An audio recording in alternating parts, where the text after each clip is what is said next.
नमस्कार प्यारे साथियों, मैं संदीप कुमार और मैं एक बार फिर से आप सभी का तहे दिल से हार्दिक अभिनंदन करता हूं बाज क्लासेस के प्लेटफॉर्म पे। उम्मीद है दोस्तों आप अपने यथास्थान सभी से कुशल और मंगल होंगे। आज की इस क्लास में दोस्तों हम बात करने वाले हैं कंप्यूटर के परिचय के बारे में। पीछे जो वीडियो डाला गया था दोस्तों, जो क्लास आपको दी गई थी इस विषय को लेके, जो सूचनात्मक वीडियो था, इसलिए आज हम पीछे जो वीडियो था उसी को देखते हुए उस वीडियो में हमने परिचर्चा की थी कंप्यूटर की अहम भूमिका पे और दिल्ली पुलिस प्रतियोगी परीक्षा के लिए सिलेबस के बारे में।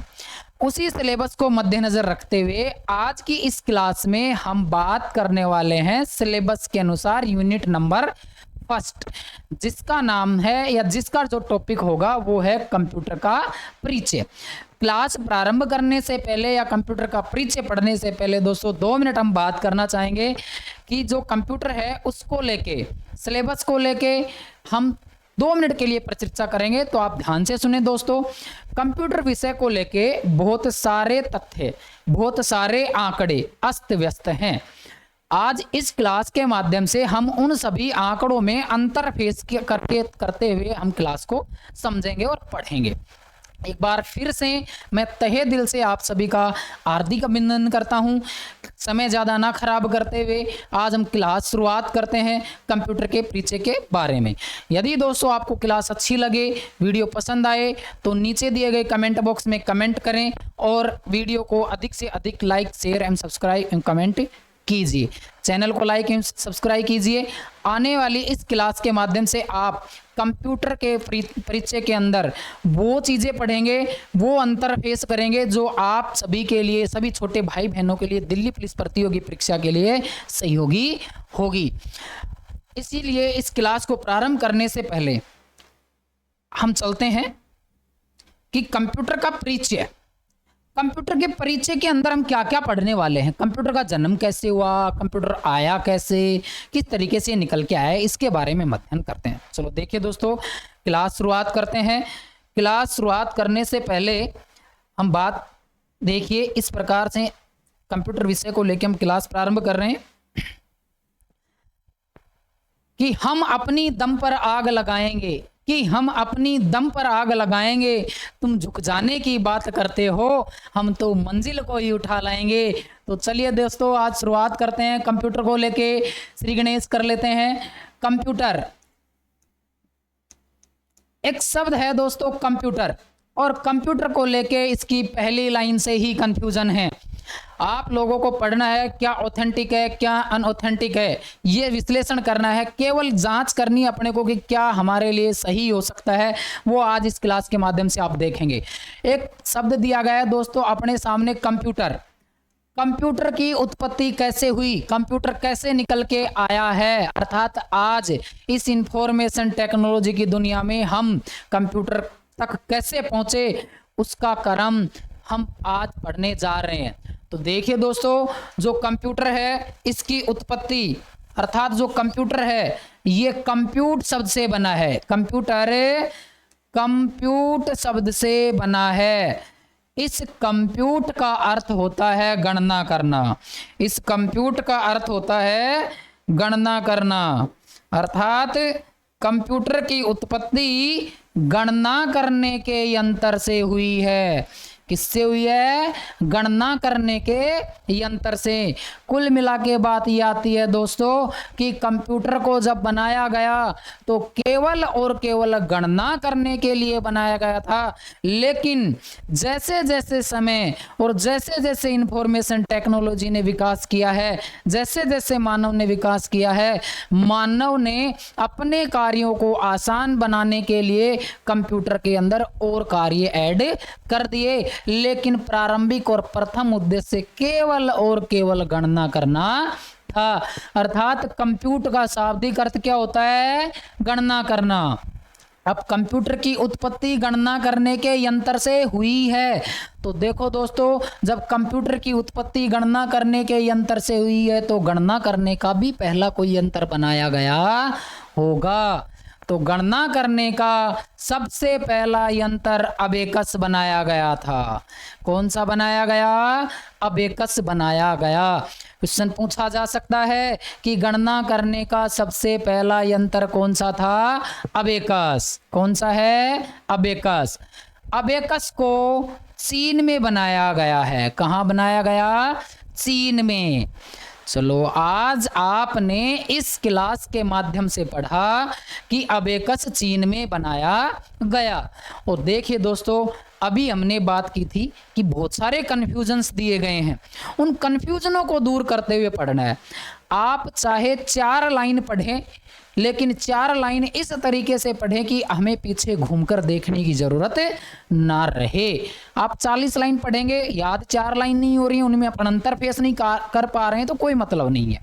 आप 4 ही लाइन पढ़ो, लेकिन चारों लाइनें अपनी सटीक और सही होनी चाहिए। तो आज हम भी बात कर रहे हैं अबेकस की। मैं समझाने का प्रयास कर रहा हूं। अपनी क्लासें हैं, ज़्यादा चलेंगी, लंबी चलेंगी, ये बात ध्यान रखना है। आपको लगातार वीडियो बने रहने हैं। अबेकस की बात कर रहे हैं कि अबेकस को चीन में बनाया गया। आपने ऑनलाइन प्लेटफॉर्म के माध्यम से पढ़ा या किसी गाइड में पढ़ा। अभी यहाँ पढ़ाने वाले ने आपको पढ़ाया कि अबेकस चीन में बनाया गया। अब कोई भी गाइड उठा के देखेंगे तो किसी गाइड में कहीं ना कहीं लिखा हुआ है कि अबेकस यूनान के मेसोपोटामिया में बनाया गया है। अब हमारे सामने एक समस्या आ गई कि अबेकस यूनान के मेसोपोटामिया में बनाया गया है, किसी ने चीन पढ़ाया है। अब अपने पास समस्याएं हैं, तो ध्यान से सुनिए दोस्तों। क्या हुआ है कि देखो, अबेकस है वो चीन में बनाया गया। इसको किस प्रकार से हम समझें? ऐसा हुआ है कि कई जगह लिखा हुआ है यूनान के मेसोपोटामिया में, तो उसका रीजन ये है। आप हिस्ट्री के माध्यम से एक उदाहरण मैंने तैयार किया है, वो अपने को देखना है। ये मत सोचना कि हिस्ट्री कहाँ पढ़ रहे हैं, हिस्ट्री नहीं पढ़ रहे, किसी उदाहरण के माध्यम से उसको समझेंगे। एक स्थान आता है अपना हड़प्पा और मोहनजोदड़ो। एक स्थान है हड़प्पा और मोहनजोदड़ो। ये दोनों आज वर्तमान समय में पाकिस्तान का हिस्सा हैं। ये दोनों आज वर्तमान समय में कहाँ का हिस्सा है? पाकिस्तान का। लेकिन दोस्तों, कहीं ना कहीं इनका उल्लेख सिंधु घाटी सभ्यता में भी मिलता है। अर्थात ये सिंधु घाटी सभ्यता में भी इनका उल्लेख दिया गया है। तो कई जगह अब लेटेस्ट हम बुक के अनुसार पढ़ें तो इनका स्थान कहाँ रहा है? पाकिस्तान में। और यदि हम कोई प्राचीन जो बुक वगैरह पढ़ें तो ये सिंधु घाटी सभ्यता में भी पाए जाते हैं। ऐसे ही यहाँ हुआ है दोस्तों कि इस प्रकार से हम देखें तो ये हमारा कुछ भारत का सिरमौर पाया जाता है, जिसके यहाँ चाइना है, चीन है। और यूनान मेसोपोटामिया के आज वर्तमान समय परिप्रेक्ष्य में हम बात करें तो यहाँ इराक ईरान वाले क्षेत्र के अंदर यूनान मेसोपोटामिया पाया जाता है। तो कहाँ चीन और कहाँ इराक ईरान का कोई कॉम्बिनेशन नहीं है। तो अब ये क्या हुआ है कि कभी विश्व की प्राचीन सभ्यता चीनी सभ्यता को माना गया है, और चीनी सभ्यता का विस्तृत क्षेत्र ये भाग है। जब चीनी सभ्यता का विघटन हुआ, टूटी, तो आज ये यूनान मेसोपोटामिया वाला क्षेत्र इस इराक ईरान के हिस्से में आ गया, वरना ये कभी किस में होता था? चीनी सभ्यता में होता था। इसलिए कई राइटरों ने इसको क्या बताया है? यूनान मेसोपोटामिया। और कई राइटरों ने इसको क्या बताया है? चीन। लेकिन मेन बात एग्जाम की है। एग्जाम में क्या करें? तो देखिए दोस्तों, अभी तक 90% एग्जाम के अंदर सर्वाधिक जो पूछा गया है वो चीन आया है। जिसका आंसर क्या है? चीन आया है। सर्वाधिक क्या पूछा गया आया है? चीन आया है। अब इसकी हम बात करें, अगर मान लो विकल्प में हमें चीन नहीं दिया गया हो और यूनान मेसोपोटामिया दिया गया हो, तो ऐसी स्थिति में हम उसका चयन करेंगे। इसके अलावा इसका कोई सॉल्यूशन नहीं है। चलिए दोस्तों, गणना करने का सबसे पहला यंत्र कौन सा बनाया गया? अबेकस बनाया गया। कौन सा बनाया गया? अबेकस। गणना करने का सबसे पहला यंत्र अबेकस बनाया गया। अब धीरे धीरे डेवलपमेंट हुआ और अबेकस के बाद एक यंत्र तैयार किया गया गणना करने का, जो है अबेकस के बाद गणना करने का एक यंत्र तैयार किया गया सन 1642 में। सन 1642 में फ्रांस का एक कैंडिडेट था जिसका नाम था ब्लेज पास्कल। जिसका नाम था ब्लेज पास्कल। इस सदस्य ने, इस कैंडिडेट ने पास्कलाइन नामक, अर्थात पास्कलाइन नामक एक यंत्र का निर्माण किया जो सबसे पहला बनाया गया कैलकुलेटर था। सबसे पहला बनाया गया कैलकुलेटर किसके द्वारा तैयार किया गया? ब्लेज पास्कल के द्वारा। कब? सन 1642 में। अर्थात यहां हम जोड़ बाकी गुणा भाग तक पहुंच गए। अबेकस के स्ट्रक्चर की बात करें तो देखो दोस्तों, जो कैलकुलस अबेकस है वो कुछ इस प्रकार का दिखाया गया है। इस प्रकार का अबेकस पाया जाता था जिसमें ये लकड़ी की फ्रेम, रोड और ये छड़ छल्ले डले हुए होते हैं जिनको एडजस्ट करके काउंटिंग की जाती थी। उनका कोई तरीका होगा काउंटिंग करने का, इन छल्लों का कोई मान फिक्स कर रखा था जिसके माध्यम से गणनाएं की जाती थी। अभी हम बात कर रहे हैं कि अब अबेकस के बाद क्या आया अपने पास? पास्कलाइन। क्या बनाया गया? पास्कलाइन, जो सबसे पहला बनाया गया कैलकुलेटर है जिसमें जोड़ बाकी गुना भाग तक अपन पहुंच गए। इस पास्कलाइन के बाद धीरे धीरे और डेवलपमेंट हुआ। जैसे जैसे टेक्नोलॉजी बढ़ी उसके साथ सन 1822 में, सन 1822 में इंग्लैंड के लंदन का एक कैंडिडेट था जिसका नाम था चार्ल्स बेबेज। चार्ल्स बेबेज, इस चार्ल्स बेबेज जो था ये एक गणितज्ञ प्रोफेसर था। इस चार्ल्स बेबेज ने सन 1822 में एक इंजन बनाया और उसका नाम रखा इसने डिफरेंस इंजन। क्या रखा? Difference engine.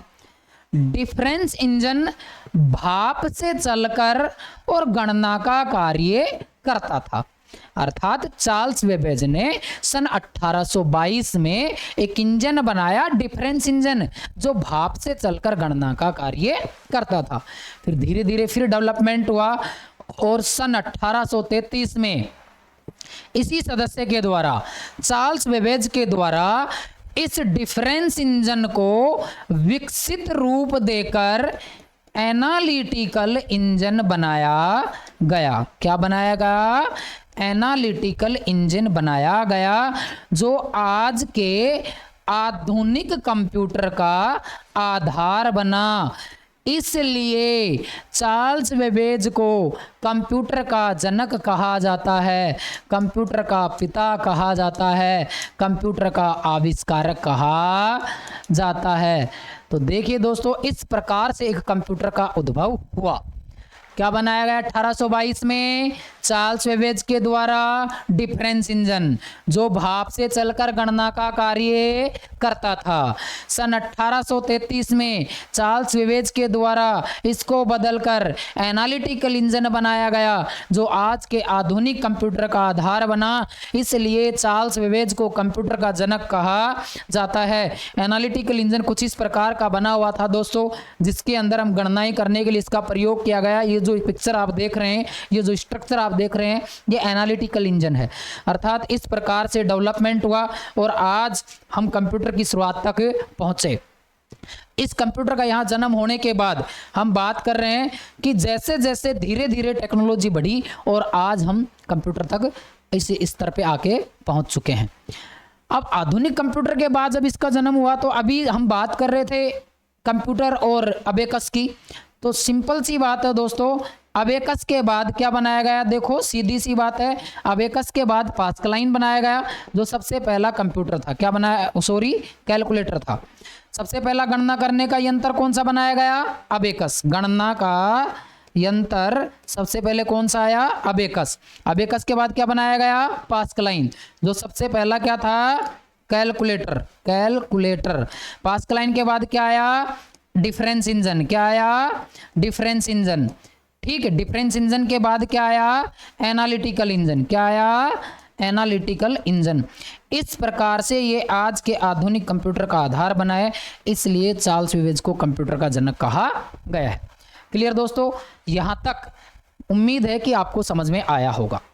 इसके आगे बढ़ते हैं। अब एक शब्द आया था अपने पास दोस्तों, अबेकस। इस अबेकस को सोरोबान व गिनतारा के नाम से जाना जाता है। अबेकस को सोरोबान और गिनतारा के नाम से जाना जाता है। और कंप्यूटर को हिंदी में संगणक मशीन कहा जाता है। कंप्यूटर का हिंदी नाम क्या है? संगणक मशीन। कंप्यूटर का हिंदी नाम क्या है? संगणक मशीन। इस प्रकार से ये कंप्यूटर की पहली सीढ़ी रही है। आगे बढ़ते हैं दोस्तों। इसके बाद और क्या हुआ है उसकी परिचर्चा भी हम बात करेंगे कि अब अपने पास आती है डेफिनेशन, कंप्यूटर की परिभाषा।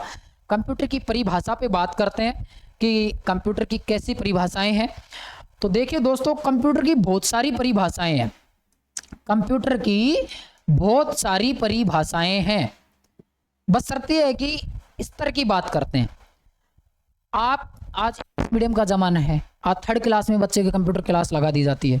3rd क्लास के बच्चे के कंप्यूटर की बुक में डेफिनेशन आपको अलग मिलेगी। थोड़ा सा और लेवल देखो, कक्षा 7, 8, 10 तक की बुक है, उनमें डेफिनेशन अलग मिल जाएगी। और लेवल देखो, उसमें परिभाषाएं अलग मिल जाएंगी। आज कंपटीशन लेवल की हम तैयारी कर रहे हैं, वहाँ डेफिनेशन अलग मिल जाएंगे। बात है दोस्तों स्तर की। लेकिन जितनी भी परिभाषाएं दी गई हैं, जितनी भी डेफिनेशंस दी गई हैं, उन सभी परिभाषाओं का एक ही अर्थ निकलता है कि जो कंप्यूटर है वो एक इलेक्ट्रॉनिक मशीन है, एक विद्युतीय मशीन है जो मानव के द्वारा दिए गए निर्देश को प्राप्त करती है और उसके अनुसार परिणाम प्रदर्शित करती है, जिसके माध्यम से हम गणनात्मक संक्रियाएं करने के साथ साथ रिकॉर्ड और डेटा को सुरक्षित कर सकते हैं। ये इसकी डेफिनेशन है। लेकिन ध्यान रहे, ऐसा समय जा चुका है जब सिंपल क्वेश्चन अपने से पूछे जाते थे, दिए जाते थे। ये बात मैंने पहले भी वीडियो में की है, आज भी हम कर रहे हैं। क्वेश्चनों को पता नहीं दोस्तों कितना पढ़ने के बाद उसकी भाषा शैली को इतना प्रभावित कर दिया जाता है कि वहीं अपने को मात पड़ जाती है। अब कंप्यूटर की डेफिनेशन में एक नियम के माध्यम से आपको समझाने वाला हूं। ये नियम आपने पहले नहीं पढ़ा होगा, नहीं समझा होगा, जो आज आप समझेंगे। परिभाषा एक नियम के आधार पे क्लियर कर रहा हूं दोस्तों। कंप्यूटर की परिभाषा हम एक नियम के आधार पे पढ़ेंगे। एक जो कंप्यूटर होता है वो दोस्तों IPOS अर्थात कंप्यूटर IPOS के सिद्धांत पर इस नियम को पढ़कर इसके अनुसार कार्य करता है। कुल मिला के बात यह है कि कंप्यूटर IPOS नियम के आधार पर कार्य करता है। अब यहां से देखो परिभाषा कैसे तैयार होती है। IPOS कंप्यूटर, आई का मतलब होता है इनपुट। इनपुट का अर्थ होता है कि कंप्यूटर के अंदर हम जो कुछ भी निर्देश डालते हैं हमारी तरफ से, वो क्या कहलाते हैं? इनपुट कहलाते हैं। कंप्यूटर के अंदर दिए जाने वाले निर्देश क्या कहलाते हैं? इनपुट कहलाते हैं। हमें इनपुट देंगे, कंप्यूटर उस पर क्या करेगा? प्रोसेस करेगा। क्या करेगा? प्रोसेस करेगा। फिर उसके बाद प्रोसेस करने के बाद वो क्या देगा? आउटपुट देगा। क्या देगा? आउटपुट देगा। अर्थात कंप्यूटर के द्वारा उत्पन्न किया गया परिणाम क्या कहलाता है? आउटपुट कहलाता है। क्योंकि यहाँ हम कंप्यूटर पढ़ रहे हैं इसलिए कंप्यूटर की भाषा से इसको जोड़ना है, वरना आउटपुट का अर्थ हर स्थान के अनुसार अर्थ परिवर्तन हो जाता है। यहाँ आउटपुट का मतलब है कंप्यूटर द्वारा उत्पन्न किया गया परिणाम। उसके बाद एस, यदि हम चाहेंगे तो ये डेटा को स्टोर करेगा। यदि हम चाहेंगे तो ये डेटा को स्टोर भी करेगा। तो एक डेफिनेशन तैयार हो गई कि कंप्यूटर एक मशीन है जो इनपुट प्राप्त करके उसके ऊपर प्रोसेस करती है और उसके अनुसार आउटपुट देती है। हम चाहें तो डेटा को स्टोर भी करती है और इसमें हम गणना करने के साथ साथ डेटा इंडिकेट को सुरक्षित कर सकते हैं। चलो यहां तक तो बात समझ में आ गई, ये परिभाषा तैयार है। बहुत से विद्यार्थी ऑफलाइन क्लास में ये कह देते हैं कि कंप्यूटर की हिस्ट्री से क्वेश्चन नहीं आते, कंप्यूटर की डेफिनेशन वगैरह से क्वेश्चन नहीं आते। दोस्तों ऐसा नहीं है, कंप्यूटर की हिस्ट्री से बहुत सारे क्वेश्चन आते हैं, बस शर्त है कि उसके परिप्रेक्ष्य को अपने को समझना है। तो देखिए दोस्तों, अभी हम परिचर्चा करते हैं एक छोटे से इसी परिभाषा के साथ जो क्वेश्चन आया हुआ है कि अभी हाल ही में एक CET कॉमन एलिजिबिलिटी टेस्ट प्रतियोगी परीक्षा, अर्थात कुछ एक भर्ती परीक्षाएं ऐसी हैं जिनको CET में सम्मिलित किया गया है। उस CET के अंदर बैठने के लिए किसी भर्ती प्रतियोगी परीक्षा जो इसमें सम्मिलित की गई है उसमें बैठने के लिए CET फाइट करना पड़ेगा अपने को।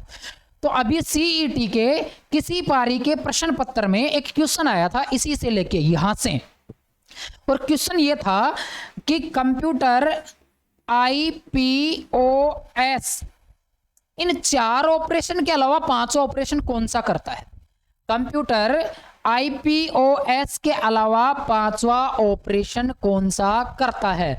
तो देखिए दोस्तों, जो कंप्यूटर है वो IPOS के अलावा 5वां ऑपरेशन कंट्रोल का करता है। किसका करता है? कंट्रोल का करता है। अर्थात कुल मिला के बात यह है कि ये सभी कंप्यूटर में एक नियंत्रण के साथ होते हैं, एक कंट्रोल के साथ होते हैं। तो दोस्तों 5वां ऑपरेशन कौन सा है? कंट्रोल है। और ये CET के किसी पारी के प्रश्न पत्र के अंदर क्वेश्चन आया हुआ है। तो कौन कहता है कि कंप्यूटर की हिस्ट्री से क्वेश्चन नहीं आते? बहुत सारे क्वेश्चन आते हैं दोस्तों, बशर्ते कि अपने को समझना है। ऐसे एग्जाम में क्वेश्चन आ रहे होते हैं।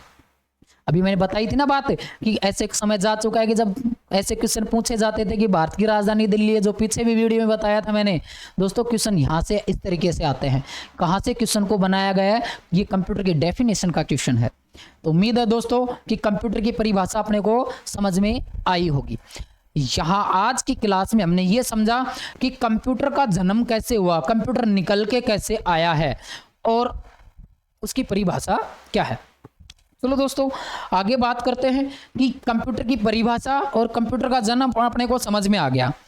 अब आज इस स्तर पर कैसे पहुंचे हैं अपन कंप्यूटर को? तो देखिए दोस्तों, वो है कि कंप्यूटर की पीढ़ियों के माध्यम से, कंप्यूटर की पीढ़ियों के माध्यम से हम समझेंगे कि आज यहाँ तक कैसे पहुंचे हैं। तो चलिए दोस्तों कंप्यूटर की पीढ़ियों के बारे में बात कर लेते हैं। कंप्यूटर की पीढ़ियों के लेके बहुत सारे कन्फ्यूजन्स दिए गए हैं। उन कन्फ्यूजनों को अपने को दूर करना है। वैसे कंप्यूटर की 10-11 पीढ़ियाँ हो चुकी हैं, लेकिन अपने सिलेबस में अपने को 5 पीढ़ियाँ दी गई हैं। उन 5 पीढ़ियों को अपने को पढ़ना है। और 5 पीढ़ियों के बारे में दोस्तों 5 पृष्ठ दिए गए हैं। ऐसा लिखा गया है पीढ़ी के बारे में, प्रथम पीढ़ी में लिखा गया है कि फर्स्ट पीढ़ी में कंप्यूटर एक कमरे कितना बड़ा होता था। आपसे कतई एग्जाम में नहीं पूछने वाला कि ये कमरे कितना बड़ा होता था या नहीं होता था। तो पीढ़ियों से कैसे क्वेश्चन आते हैं, कैसे नहीं आते हैं, वो अपने को समझना है। चलिए दोस्तों अपन शुरुआत करते हैं। कंप्यूटर की 5 पीढ़ियों का अध्ययन करेंगे आज हम। पीढ़ियों के अंदर समय पूछ लिया जाता है, अर्थात उसका ड्यूरेशन क्या रहा है, टाइम पूछ लिया जाता है, या उस पीढ़ी को चलाने का मुख्य कंपोनेंट, उसका तत्व पूछ लिया जाता है, या फिर उस पीढ़ी के लिए प्रयोग की गई प्रमुख भाषा ये पूछ ली जाती हैं। यहां से क्वेश्चन आ रहे होते हैं दोस्तों। तो देखिए शुरुआत करते हैं। कंप्यूटर की फर्स्ट पीढ़ी का जो समय है वो 1942 से 1955 तक माना गया है। 1942 से 1955 तक माना गया है। इसके ऊपर हम परिचर्चा कर लेते हैं। ध्यान रहे दोस्तों, अपने को यही ध्यान रखना है, क्योंकि कंप्यूटर की पीढ़ियों को लेकर हम बात करें, आप ऑनलाइन इंटरनेट का सहारा लेके देखेंगे तो वहां पीढ़ी का समय अपने को अलग मिलेगा। अलग अलग बुकेज में, अलग अलग बुक्स में अलग अलग अपने को पीढ़ियां दी गई हैं। हमें ये ध्यान रखना है कि फर्स्ट पीढ़ी का समय 1942 से 1955 तक माना गया है। प्रथम पीढ़ी के कंप्यूटर को चलाने के लिए, प्रथम पीढ़ी के कंप्यूटर को चलाने के लिए वैक्यूम ट्यूब का प्रयोग किया गया दोस्तों। किसका प्रयोग किया गया? वैक्यूम ट्यूब का। और इस पीढ़ी की प्रमुख भाषा थी मशीनी भाषा। कौन सी भाषा थी? मशीनी भाषा।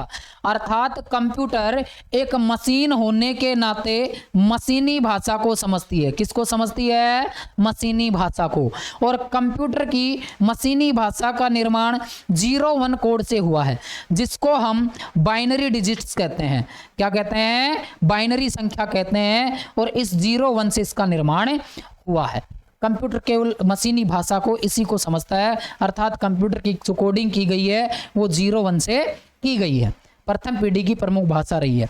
सेकंड पीढ़ी का जो समय है वो 1956 से 1964 तक माना गया है, जिसके अंदर दोस्तों वैक्यूम ट्यूब को हटाकर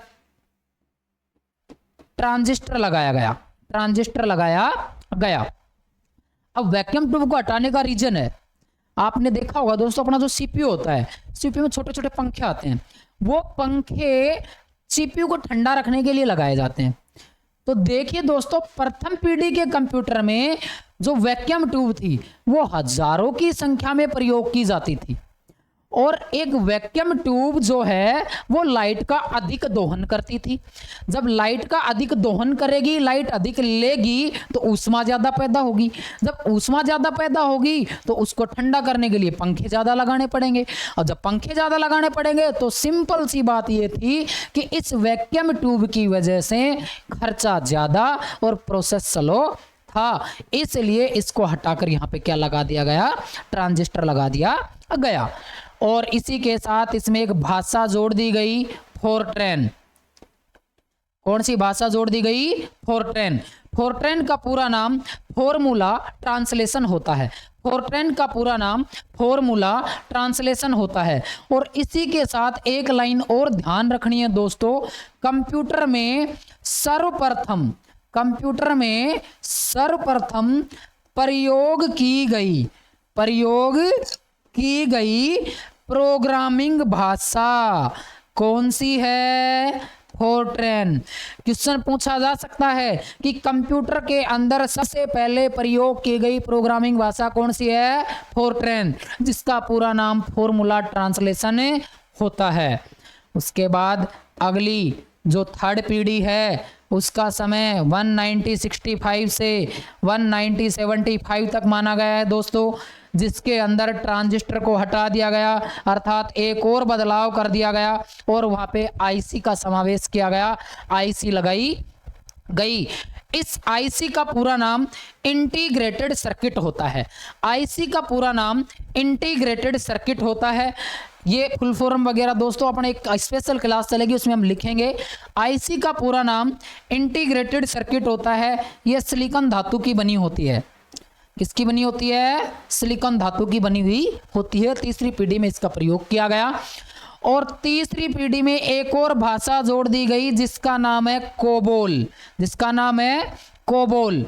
कोबोल का पूरा नाम कॉमन बिजनेस ओरिएंटेड लैंग्वेज होता है। कोबोल का पूरा नाम कॉमन बिजनेस ओरिएंटेड लैंग्वेज होता है। अर्थात ध्यान रहे दोस्तों, कंप्यूटर के अंदर व्यापार के क्षेत्र में, कंप्यूटर के माध्यम से व्यापार के क्षेत्र में सबसे पहले व्यापार के क्षेत्र में सर्वप्रथम प्रयोग की गई प्रोग्रामिंग भाषा कौन सी है, कोबोल। चलो दोस्तों आगे देखिए। इसके तत्पश्चात चौथी पीढ़ी का समय 1976 से 1989 तक माना गया है। अर्थात पांचवी पीढ़ी में कंप्यूटर को चौथी पीढ़ी में कंप्यूटर को पीसी नाम दिया गया, पर्सनल कंप्यूटर। इसलिए दिया गया क्योंकि इससे पहले जो कंप्यूटर था वो बड़े बड़े सरकारी कार्यालय या बड़े बड़े औद्योगिक क्षेत्रों में प्रयोग किया जाता था, लेकिन चौथी पीढ़ी में आते आते लोगों के पास उपलब्ध होने लग गया था, इसलिए इसको नाम दिया गया पर्सनल कंप्यूटर। और इसमें दोस्तों आईसी के साथ एक और डिवाइस जोड़ दी गई, माइक्रो प्रोसेसर। ये चौथी पीढ़ी में सम्मिलित किया गया। और इस पीढ़ी को VLSI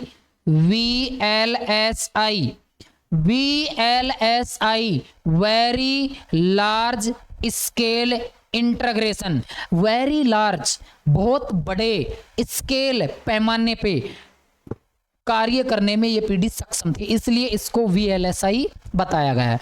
और इसी के साथ इसमें C++, जावा, ADA जैसी भाषा सम्मिलित कर ली गई। इस प्रकार से ये कंप्यूटर की 4 पीढ़ियां हैं। चौथी पीढ़ी में ये कहा गया था कि आने वाले समय में हम बोलेंगे कंप्यूटर काम करेगा। जो बात आज सिद्ध हो चुकी है दोस्तों, आज हम कुछ भी बोलकर डाउनलोड कर लेते हैं। पांचवी पीढ़ी का समय 1989 से 1989 से अब तक माना गया है, जिसके अंदर दोस्तों इस माइक्रो प्रोसेसर की सीरीज बना दी गई। जो आज हम नाम सुनते हैं ना, i3, i5, i7, वो सब सीरीज हैं। माइक्रो प्रोसेसर की क्या बनाई गई, सीरीज। i3, i5, i7 ये सब इस माइक्रो प्रोसेसर की जनरेशन अर्थात इसकी सीरीज बनाई गई हैं। और इसे LSI VLSI से बदलकर ULSI ultra large scale integration अर्थात AI आर्टिफिशियल इंटेलिजेंसी में परिवर्तित किया गया। आर्टिफिशियल इंटेलिजेंसी का मतलब होता है कृत्रिम बुद्धि, अर्थात कंप्यूटर की खुद की सोचने समझने की क्षमता नहीं होती है, इसलिए इसको कृत्रिम बुद्धि की संज्ञा दी गई है। और इसी के साथ इसमें प्रोलोग भाषा, कौन सी भाषा, प्रोलोग भाषा का समावेश किया गया। इस प्रकार से दोस्तों ये कंप्यूटर की 5 पीढ़ियां हैं। पीढ़ियों से क्वेश्चन यही आएगा, क्रॉसिंग क्वेश्चन पूछ लिए जाते हैं, कौन सी पीढ़ी में कौन सा तत्व है और कौन सी भाषा प्रयोग की गई, यहाँ से क्वेश्चन पूछ लिए जाते हैं, उनका ड्यूरेशन पूछ लिया जाता है। इसके अलावा पीढ़ियों से कोई क्वेश्चन वो नहीं आता है। इसी के साथ अब देखिए दोस्तों, एक बार हम बात करते हैं कि जैसे अपने पास पीढ़ियां दी गई हैं जो अभी हमने पढ़ी हैं, इनके बारे में आपको बता दिया जाए कि कुछ दिन पहले या गत वर्ष या कुछ समय पहले जो ग्राम विकास अधिकारी की एग्जाम हुआ था, उसमें पीढ़ियों से बहुत क्वेश्चन आए थे दोस्तों। इस तरीके के क्वेश्चन पूछे गए थे। देखिए पीढ़ियां हम पढ़ रहे हैं कंप्यूटर की, जिसमें बहुत सारे क्वेश्चन पूछे गए हैं। ग्राम विकास अधिकारी के किसी पारी के प्रश्न पत्र में क्वेश्चन आया था कि पांचवी पीढ़ी को आर्टिफिशियल इंटेलिजेंसी बनाने के लिए कौन सी भाषा का प्रयोग किया गया, अर्थात प्रोलोग भाषा का प्रयोग किया गया है। क्वेश्चन आया था कि चौथी पीढ़ी LSI VLSI को कौन सी प्रौद्योगिकी में अपग्रेड किया गया है, ULSI AI में अपग्रेड किया गया है। ऐसे क्वेश्चन पूछ लिए जाते हैं दोस्तों। और भी क्वेश्चन आए थे, जैसे उपकरण वगैरह हैं, इनके आविष्कारक पूछ लिए जाते हैं कि इन्होंने, या इनके डेवलपर पूछ लिए जाते हैं किसने इनको बनाया है। तो दोस्तों वो चीज़ हम यहाँ नहीं पढ़ेंगे। जैसे IC है, JS किल्वी ने बनाया है, माइक्रो प्रोसेसर टोड होप ने बनाया है, उनको यहाँ इसलिए नहीं लिखा कि यहाँ हम पीढ़ियाँ पढ़ रहे हैं। यदि वो भी यहाँ लिखने बैठ गए तो हमें पता ही नहीं चलेगा पीढ़ियाँ चल रही हैं, आविष्कारक चल रहे हैं। वो अगली किसी यूनिट के अंदर या स्पेशल किसी यूनिट के अंदर हम उसको पढ़ेंगे। आज की क्लास में दोस्तों इतना ही काफ़ी है। आज हमने इतना जाना है कि कंप्यूटर का जन्म कैसे हुआ, कंप्यूटर कैसे निकल के आया, और आज हम इस आधुनिक दुनिया के अंदर इस स्टेप पर कैसे पहुंचे हैं। तो उम्मीद है दोस्तों कि आप सभी को कंप्यूटर की ये इंफॉर्मेशन, ये जानकारी, ये स्टेप बाय स्टेप जो सूचना है अच्छी लगी होगी। उम्मीद है कि दोस्तों आप सभी, अगर आपको ये क्लास अच्छी लगी हो, इसमें आप नोट्स बनाते रहें, और साथ ही साथ यदि आपको आज की क्लास अच्छी लगी है तो दोस्तों इस चैनल को आप लाइक शेयर सब्सक्राइब कीजिए। और रही दूसरी बात दोस्तों, नीचे दिए गए कमेंट बॉक्स में किसी भी प्रकार का कोई क्वेश्चन हो कंप्यूटर से संबंधित, तो नीचे दिए गए कमेंट बॉक्स में कमेंट डाल के आप सूचित कीजिए। एक बार फिर से दोस्तों मैं आप सभी का तहे दिल से हार्दिक अभिनंदन करता हूं, या फिर आप सभी का शुक्रिया अदा करता हूं दोस्तों कि आपने वीडियो को अंत तक देखा है। और जुड़े रहे दोस्तों बाज क्लासेस प्लेटफॉर्म से। इसी प्रकार की क्लास आपके लिए लगातार आती रहेंगी। जय हिंद, जय भारत।